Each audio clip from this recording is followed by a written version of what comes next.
Hello, hello, hello.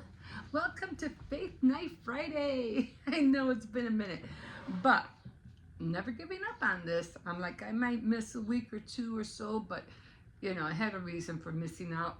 The last few weeks I haven't been feeling good and I hurt my rib. And well, if you see me every day, you get the gist of everything that I have been going through for the last few weeks. Anyway, we are back and have a lot to talk about today. If you're new to this, which I call it a series, a show, whatever.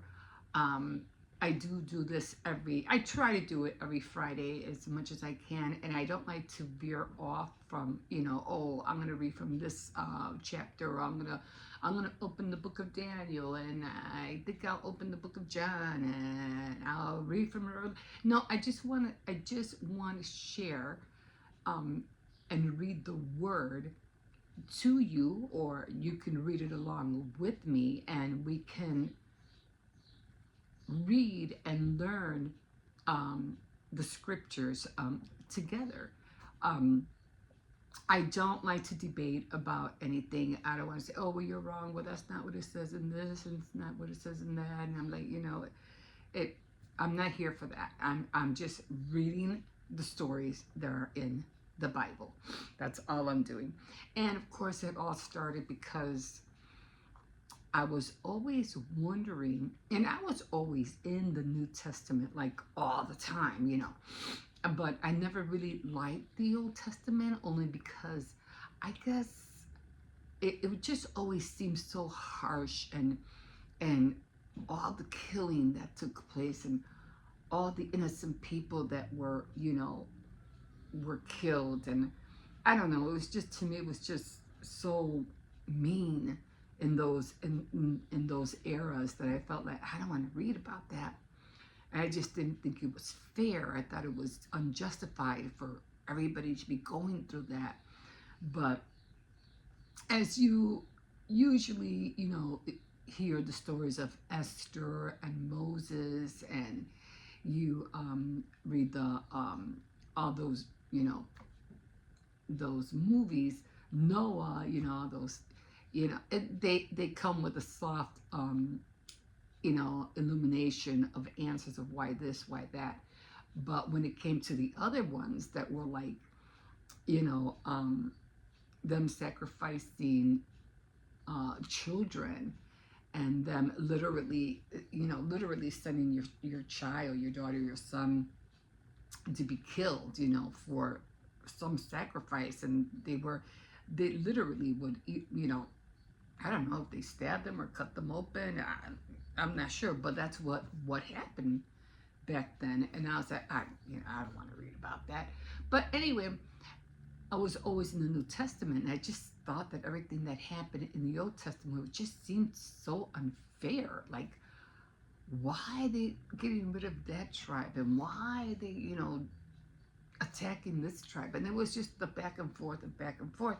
And so I said, I understand that it's just like we live in this generation, this age, and if you want to know about the history of how we came to be, well, then you got to read the history, like reading the Constitution and reading everything that happened from the 1800s, and when Columbus, quote unquote, discovered America, and all of the pilgrims and all that. Well, you have to read the history in order to see of how we became here at this stage. So it's the same thing with the Bible. You have the New Testament, and then, which is the present, and then you have the Old Testament, which is what happened in the past and how we got from there to where we are now. But the thing that always got me was King David. And of course, King David, he was the one that brought down Goliath with his little slingshot or whatever. And it was, sorry. And it was, I'm sorry, it just hurts. A big thing. So, and I always wanted to know, how did David become king? And that always bothered me. He was, of course, he came the descendants from Joseph and so forth, or Abraham, I think, Abraham, Joseph. But I want to know, how did he become king? 'Cause his lineage was like, wait a minute, he didn't come from this. He didn't come. So I was always wondering. So then I said, okay. So I started reading this book of how to read the Bible in so many days, and it started talking about Samuel and Eli and Saul, and that's when it got into the story of David. And I was like, okay. So then I felt like, okay, well, maybe now I am meant to read the Old Testament, and that's what got me started to getting into the Old Testament. So now, went through. I did start in Samuel. I didn't start in Deuteronomy, Leviticus, and Genesis, but I will go back to that eventually. But I did start in Samuel. First and Second Samuel. No, I didn't read Ruth, Judges. I haven't read Joshua, and I started in Samuel. That's where I started, because that's what the book was teaching on. So, because it was trying to go in chronological way of something like that. So, but that's what got me interested, and that's how I ended up, reading about, King David and how he came to be. And did I read? I don't think I read Ruth. I might have read Ruth, but I don't remember. Excuse me. I don't remember. Maybe I did start early on. Maybe I did. Because I don't remember reading Deuteronomy. Maybe I did start earlier, but I'll find out. But I know I ended up, for sure, I started in Samuel. No, I think I did read everything else except Deuteronomy and Numbers. I got to go back and see it, because I would have to get the book. Anyway, that's what got me started in reading and getting into the Old Testament. Okay, so right now we are on First Kings, and we are reading how Solomon became king, and then the whole thing with David's. This is David's son, and of course he had other sons, and there was this whole thing about the brothers,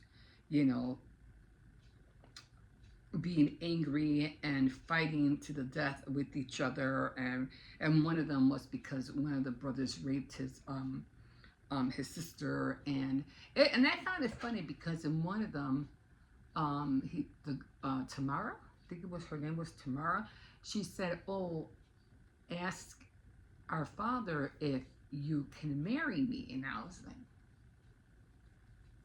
why would she ask that? Why would she ask that? Because as far as I'm concerned, brother and sisters aren't supposed to marry. So I could see cousins, but not brother and sister. So I always found that odd. So I would have to read that over again and find out why she asked that. But she did.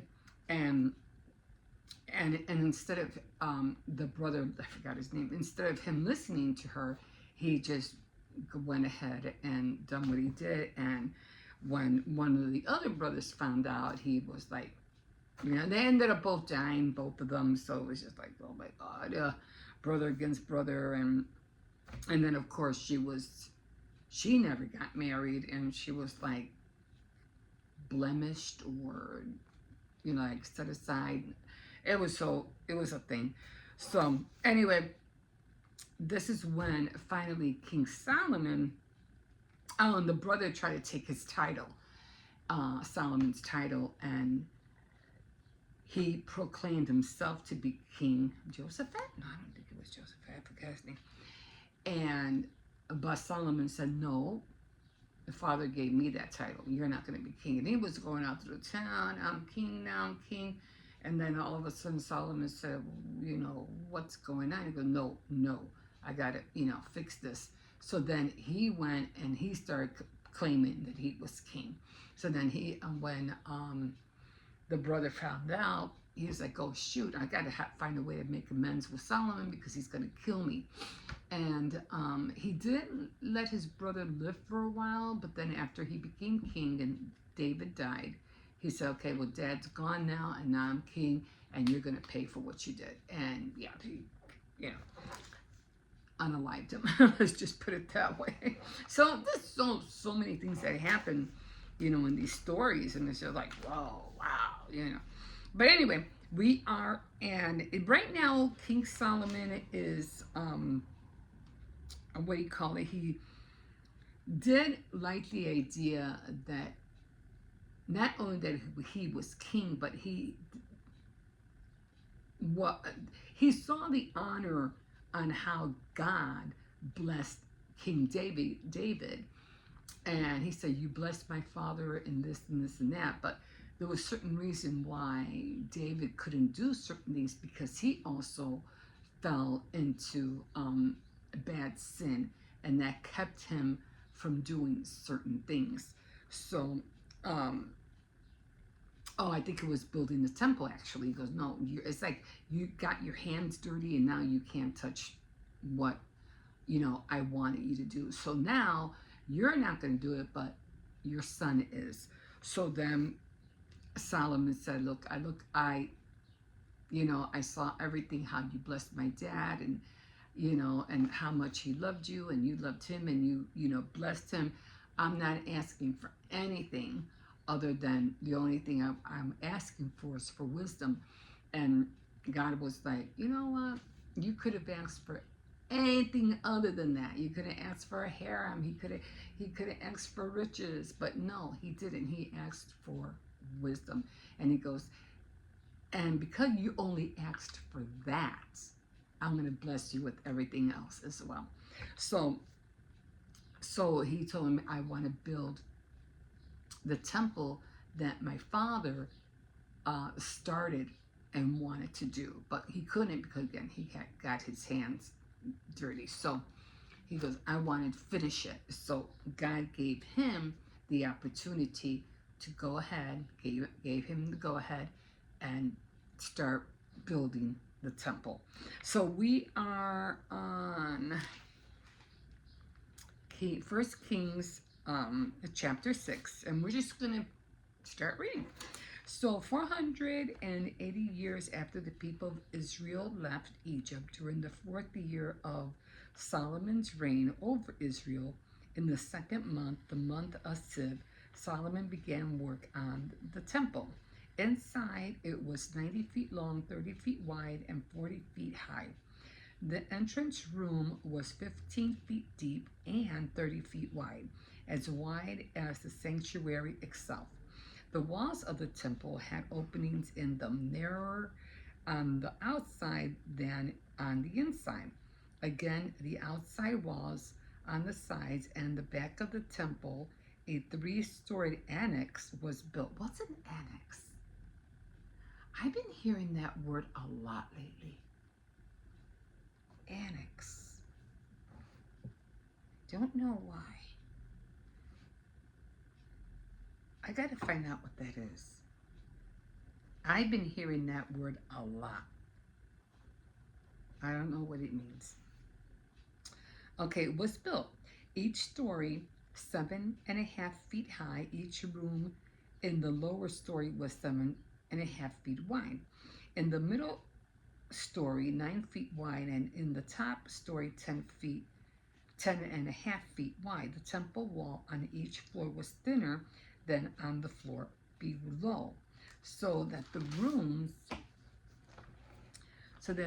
could rest on the walls without having their beams built into it. The stones with which the temple was built had been prepared at the quarry, so that there was no noise made by hammers, axes, or any other iron tools as the temple was being built. I wonder why they didn't want to make any noise.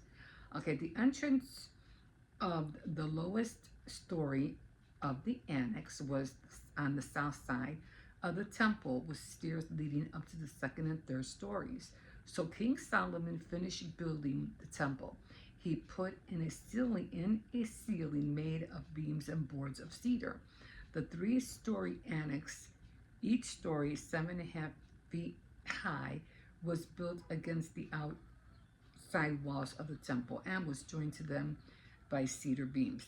The Lord said to Solomon, "If you obey all my laws and commands, I will do for you what I promised your father David. I will live among my people Israel in this temple that you are building, and I will never abandon them." So Solomon finished building the temple. Remember, the Spirit of God was in that box, that the ark.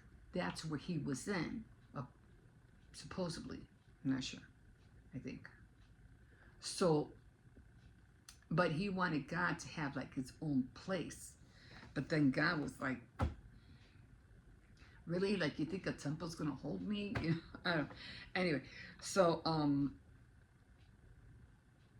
so Solomon finished building the temple. The interior furnishings of the temple, the inside walls were covered with cedar panels from the door to the ceiling, and the floor was made of pine. An inner room called the Most Holy Place was built in the rear of the temple. It was 30 feet long and was partitioned off by cedar boards reaching from the floor to the ceiling. The room in front of the Most Holy Place was 60 feet long. The cedar panels were decorated with carvings of gourds and flowers. The whole interior was covered with cedar so that the stones of the walls could not be seen. In the rear of the temple, an inner room was built where the Lord's covenant box was to be placed. The ark, right? The inner room was 30 feet long, 30 feet wide, and 30 feet high, all covered with pure gold. The altar was covered with cedar panels.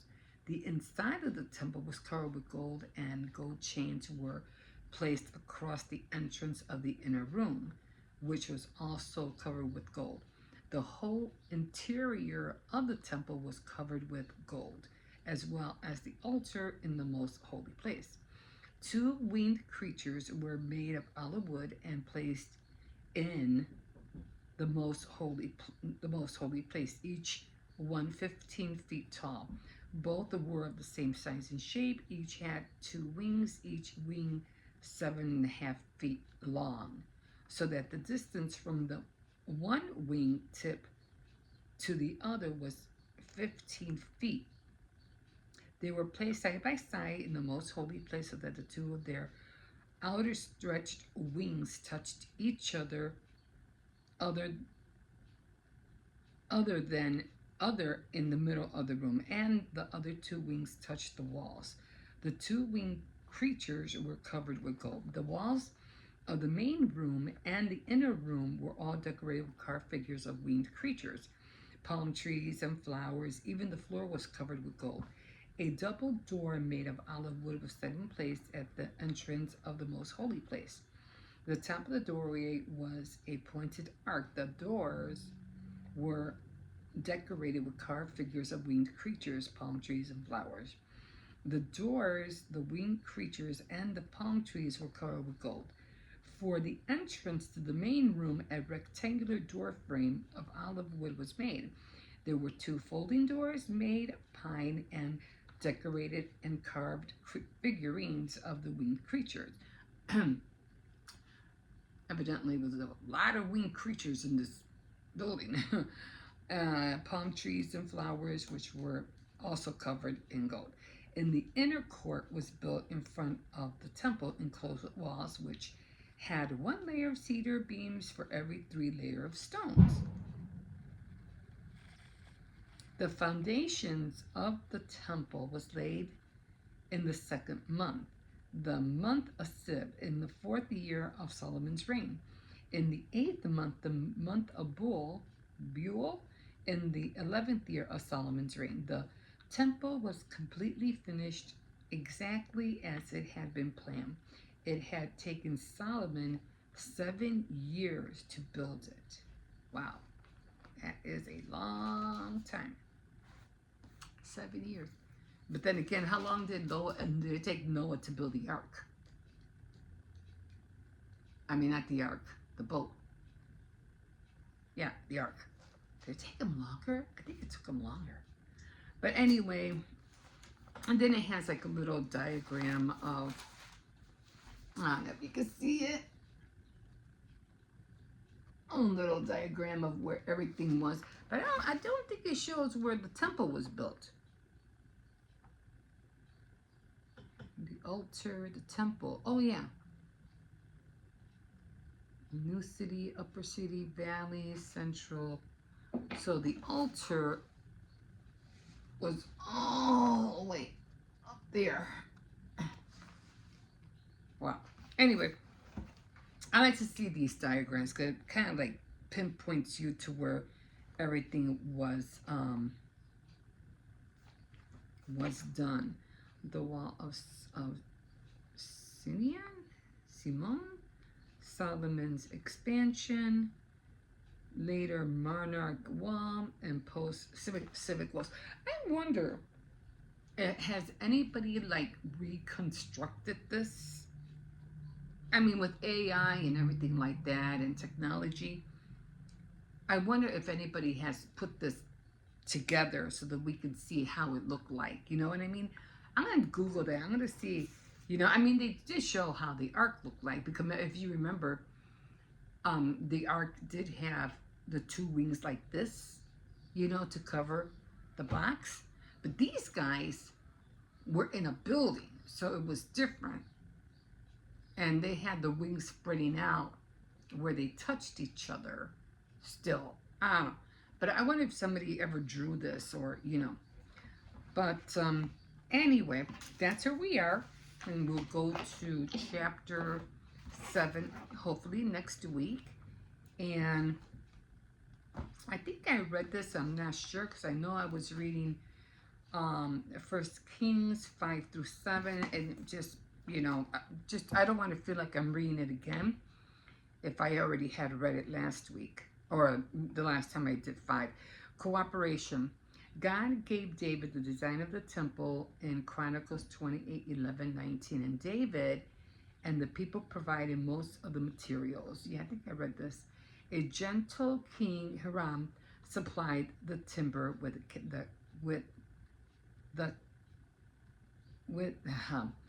a gentle king Hiram supplied the timber, and a Canaanite worker force assisted Jewish workers. It was a cooperative effort supervised by King Solomon. God is building his holy temple today, and he uses the service of all kinds of people. Are you helping to build his church? Okay, so I think I did read that one. So, and then, so this would cover 5, 6, and 7. So I probably won't be reading it next time. The construction, they built it with gold, silver, and costly stones. The same material God wants in his church. Every detail was spelled out, and Solomon saw to it that the design was followed perfectly. Wealth beyond measure went into building the temple, but the important thing was obedience to the Lord. God is not impressed with our buildings, for he provides everything we put into them. He wants our loving obedience, and then he can make the buildings a blessing. So I agree with that, because you have a place, apartment, house, whatever, but if you put the wrong things in your house, you can disrupt blessings from entering in, and it can be either evil, chaotic, bad things could happen. I mean, I have just seen so many videos where, because I watch a lot of long crime videos and how people live, and videos that when people are getting evicted, and I mean, you should see some of these apartments, and man, the garbage, the disrespect of their homes, and how no care. I mean, some were okay, but some were just so like, how can you live like that? How can you live in that? I mean, and it was all sorts of people. It wasn't just geared just to one, one race. It was a lot of different people. But to be living in that and not caring about your surroundings, not caring how you live, being careless, God's not going to bless that. On the contrary, it's everything that you did is going to be disrupted by not good things. So yeah, you have to make your own place literally like a temple as well. You know what I'm saying? Make it. I mean, I'm not great. I'm not perfect, but I try. And I'm like, I gotta start making my apartment, smell better. I gotta start putting candles, making it smell nice. So what we put into our homes, and when God, it's just like when they say, "Oh, keep your house clean," as if the Lord was coming to visit you today. You're like, "Oh my God, let me clean out. Let me do that." Keep it clean. Keep it clean, guys. Keep it clean. I'm not a perfect cleaner, but I try. I try to do my best. I know I gotta do better. I know. Anyway, let's keep going, guys. Let's keep going because I have a lot to talk to you guys about. Now, I know times are changing, and I know that when I feel like I am discerning something, I want to share it and I want to talk to you about it. So I have been watching a lot of stuff, a lot of documentaries, a lot of watching from um, quantum theories and, like I said, documentaries on how people live and even I even watched one with the dust storms, and that was very intriguing. The dust storms that happened in the early 1900s, I think 1930s, somewhere like that, and how all the farmers lost so much. But I'll talk about that another time. But I don't know. It was as if when people were trying, this is when all the farmers lost a lot of land. They had couldn't even grow anything, so they couldn't feed, they couldn't raise crops and they couldn't sell. It was just, the whole thing was devastating. And the dust storms even made the ground even worse. And the toil of the whole thing of trying to grow crops for a season, and then it was drying out because there was no rain. So they tried to unearth the ground to bring up the water from the bottom to keep the dirt moist so that the crops can grow. But unfortunately, that ended up being a big mistake. And instead of the water coming up and watering whatever crops, it was drying out faster than they can bring it up. So it was as if, don't mess around with my earth, stop. You're gonna when we don't know what we're doing, we plan to think that we think that we know what we're doing when we really don't until it's too late. And yeah, so after that happened, they just dried up the whole ground, and then it became like desolate, like they couldn't grow anything. And then these dust storms were just coming and blowing all the dirt that they had dug up. And these dust storms were huge. They weren't small. So that was really something. So I was watching all those kind of things, and I'm like, what is going on? So, and very, very eye-opening. So, and I just want to share these things with you. So, but one of them that I did come across, and I wanted to let you know about it because we're all living in a time where, again, everybody feels like they can just do or say whatever they want. And it's no, it's going to come back at you. It is going to come back at you. And this whole thing about, you know, whether you live or you die, if you die, is there any like an afterlife? Is there, what happens? And then I'll be watching people coming back from, seeing heaven and stuff like that, and whether there's a heaven or a hell, whatever. But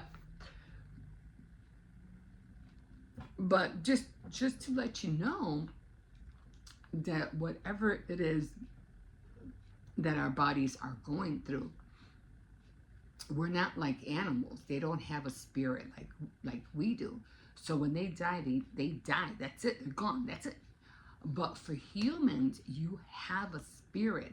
So you don't die.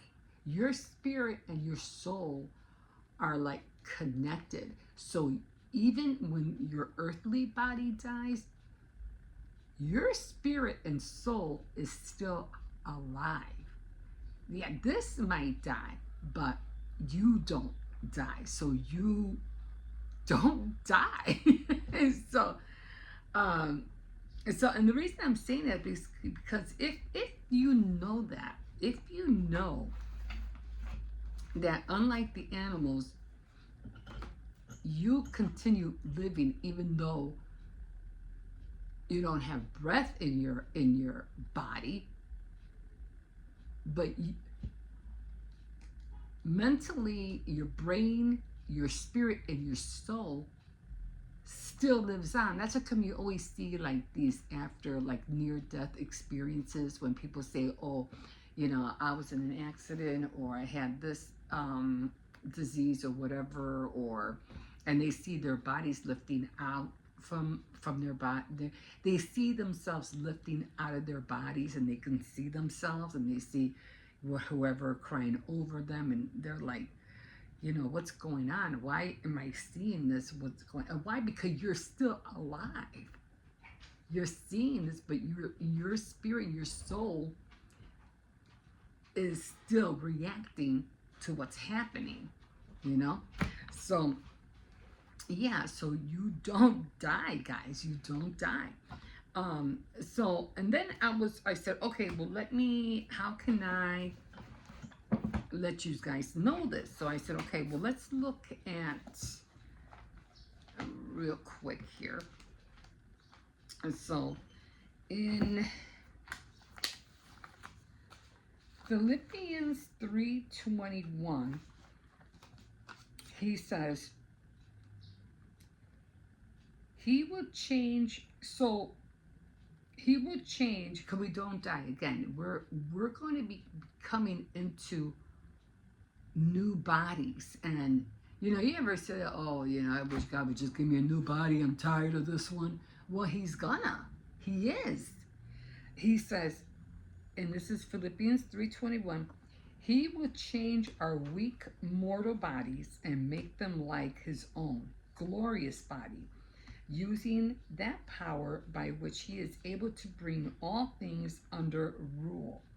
So again, we are going to continue living, but we are going to continue living in a different body. So then in this is 1 Corinthians 13:12. And this one, I can see this. Okay. So 13:12, when I was a child, my speech, feelings, and thinking were all those of a child. Now I am a man. I have no more use for childish ways. What we see now is like a dim image in a mirror. Like, yeah, we see ourselves in the mirror, but it's like a dim version of what we are really supposed to look like. So we're not going to know that until he changes us. Then we shall see face to face. What I know is only partial. then it will be complete as God's knowledge of me. So, yeah, it's just the way we're living down here is just temporary. It's not, we will definitely change. And then in Thessalonians, I think it's Thessalonians 16, it says, there will be the shout of command, the archangel's voice, the sound of God's trumpet, and the Lord himself will come down from heaven. Those who have died believing in Christ will rise to life first. Then those who are living at the time will be gathered up with them in the clouds to meet the Lord in the air. And so we will always be with the Lord. So then encourage one another with these words. So in other words, like, when the rapture comes and everybody's going to disappear, or like say you see one woman cooking and the other one is gone. Well, in that day when that happens, a lot of people, the people that are already dead in the ground are the ones that are going to go up first. But the ones who are still alive are going to meet up with Jesus in the middle. And what's going to happen is that in the process when you go up, in that how you see a rocket, there's going to be like a separation. Okay, you know how a rocket goes up to the sky, and bits and pieces of the rocket fall off. Well, you can kind of see it that way. Your what do you call it? Your old body is going to detach, because remember, you didn't die yet. You haven't been buried yet. So when you meet up with the Lord in the middle, your old body is going to detach, and then you're going to be hit with your new glorified body. So in other words, you cannot be in heaven with the body we have now. It just won't work. So you're going to be with the body that has to be renewed so it can keep up with the things that are happening up in that world. So it's very, very interesting. So yeah, the Lord does say that, Jesus has a new body already prepared, waiting for you. So what we're going through in this body is nothing compared to what our new bodies are going to look like. So that's going to be awesome. So, but there is just so much. There's so much. And like I said, I've been, watching so many things, and a lot of things were like, like, I'm just going to read some of the things that were on my mind, but later on I'll just go through everything like a step at a time. Like, I'll definitely touch up on this. And I know this might sound harsh, but it's just the way it is. God doesn't like us, bottom line. He doesn't like what he created. He wanted to do away with us for the longest time. He wanted to, he got rid of everybody who were in Sodom and Gomorrah. He burned them, and then he drowned everybody in the days of Noah. He was like, man, I regret making these people. I got to fix this, because this ain't working. But the one who does care for us and does love us, and the one who died for us, is Jesus. And then there's more. There's a time shift that's happening soon, and it's again, it's a time shift that you don't want to be left behind. You're going in the future. Yeah, children are going to be taken away only because they're not going to be learning what they should be learning. And you're talking about the one world order, and there are going to be two worlds instead of so many. How would you call it? So many nations. I think there's going to be down to two nations. And it's going to be the North and the South, but I'll talk about that later. And then we have everything else that's coming into play right now. We have quantum mechanics, we have physicists, scientists, AI, technology that's speeding up like really quick. We have the prophecies of Nostradamus. And then we have our solar systems, our galaxies, which I recently found out was called the Milky Way. I was like, what's the name of our galaxy? Oh, the Milky Way. Oh, okay. And then we have planets, and then we have space and time. And, it's like, when you think of all those things, especially with planets and all that, now we're just like a speck and a speck and a speck and a speck. When you look at our whole vast universe, it's like, oh my God. But I'll talk about more about that later. And information is just going to become rapid. And I don't know if you remember the encyclopedias, Britannica, and that was another one, the World something. I don't know. They were white with the blue little flower. I mean, I remember those encyclopedias because my dad had ordered them. I mean, you had all the knowledge that you needed in those encyclopedias, but now we don't even need those anymore because all the knowledge is at the tip of our fingers on our phone.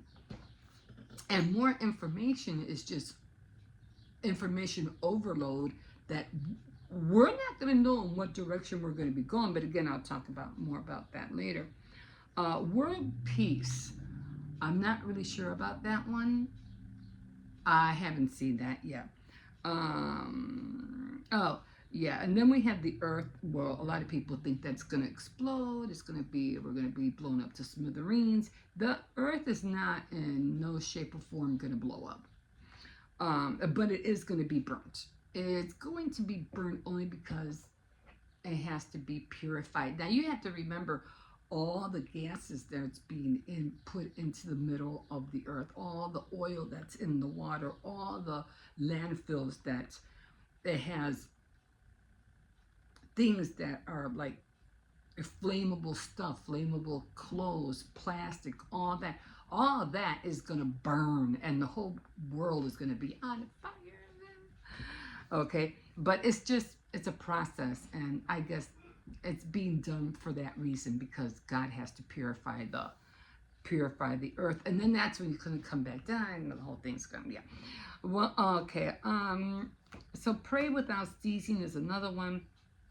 You constantly pray for your family, loved ones, your grandchildren, future descendants. Remember, you're probably gone, but your prayers will still be here. Even though you're gone, they'll still be here. They'll still be answered. Okay? And then, of course, I don't know if you have noticed, but time is speeding up. A lot of people differently have been talking about that. Time is going faster. And I noticed that because it just seems like the months are just going whew, whew, whew. So time is speeding up, guys. And then what is the new American dream? I don't know, but it's not the little white picket fence with the house and all that. That's gone. So what is the new one? We have yet to see. We have yet to see what's going to become of this, or what the new American dream is going to be. So with all of this information, and I know it's like different topics, but with all of this, don't fall asleep on this, guys. Don't fall asleep on this. I mean, they're always talking about certain people are being awakened, and our brains are like, a lot of people, we only use like 10% of our brain. We don't really use all of it. But in the coming distant future, people are going to start doing things. They're just going to start, their brains, and they're just going to start doing miracle situations. They're just going to start prophesying and things are going to come true when they say.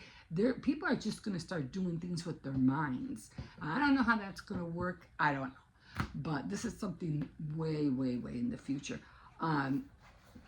Yeah, a lot of people are always talking about, you know, oh, the world's going to end soon. This is going to happen. Da, da, da. There's going to be blackouts. There's going to be, you know, we're not going to have no power. No. There's going to be a lot of changes for sure, but like everything else, like we're just going to have to adapt. Just like we learned how to adapt in the 1960s, we learned how to adapt in the 1990s, and now we're adapting, you know, in the 20th century, and you know how it's going to be in the 2040s or the 2070s. I don't know, you know, but you know, you'll find out. We'll find out.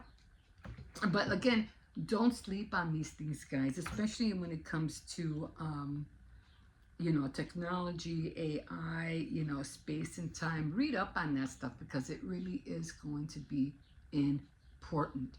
Teach your children. I know there's a lot of people who are homeschooling their kids, but are you teaching them this? Because that's really important. If you're just teaching them just how to learn and write and do math, that's not good enough. You need to get them into this stuff. They need to know. So don't sleep on this. Do not sleep on this. Everything with robots and everything. Yeah. It's going to be a whole different way of how we're going to see how living is going to be. It's going to be awesome. But then at the same time, some parts are going to be devastating. It's just the way it's going to be. So, and for the most part,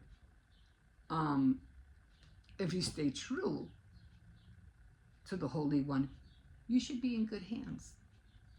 Okay? You shouldn't have to worry. You're in good hands. And I mean that by being close to Jesus. He'll make sure, he'll take care of you. So don't fret, don't worry. You'll be all right. Okay, guys, that's it for today. And like I said, I'll break down everything little by little. But the one that I did want to talk to you about was like that. Yeah, you don't die, and whether you believe in heaven or you don't believe in heaven, you don't believe in hell. You know, why take the risk? Why take the risk? If you don't believe in neither one, okay, fine. But why take the risk? I'd rather do what this says than to not do it and find myself in a place where I can't get out of. Bottom line. I'm not taking that risk. No. Yeah, because again, when you look at it, there are two deaths. There the death that you die, of course, you know, like I said, your spirit, your soul still lives on, but this dies. And then you have the second death, which is the death where God is going to throw hell into the lake of fire. Yeah. So then that's the second death. So all the people that are in hell are going to die again. And now those people will be like the animals. They won't have no spirit or soul. They'll just be gone. And that's, don't want to be there neither. Okay, guys. I hope you enjoyed this today. And again, I know it's always daylight, but when you see this, it'll be nighttime for you. Okay, guys. You can always like, subscribe, definitely comment. I know I was sharing a lot here, but it was just something that I felt like I had to share with you. I think it's really important. And yeah, just be grateful for everything that you have. You wake up every morning. And I did see this one lady blowing a horn somewhere, and I found her funny because she was saying, I was like, you know, I asked her, well, why are you doing that? And she goes, who are you calling? It was like one of these old horns, you know, like in Israel's time. She goes, oh, I'm calling God to come here. And I go, but he's already here. And she goes, oh, but I want him to come here. And I was like, but he is. Like, wow. I mean, we don't live with landfills, wastelands, and we don't have buildings, rubble walking out, we're fine. We have flowers, trees, grass. We're good. God is still here. So why are you calling him? That's how I felt. I was like, what? Why? He's here. Okay. I'm going to leave you with that. Keep him close to your heart and always know as long as he is with you, by you, and as long as you're listening to him, you're in good hands. You're in good hands. Okay, guys. Thank you for joining me, and we will see you next time on Faith Night Friday. Bye.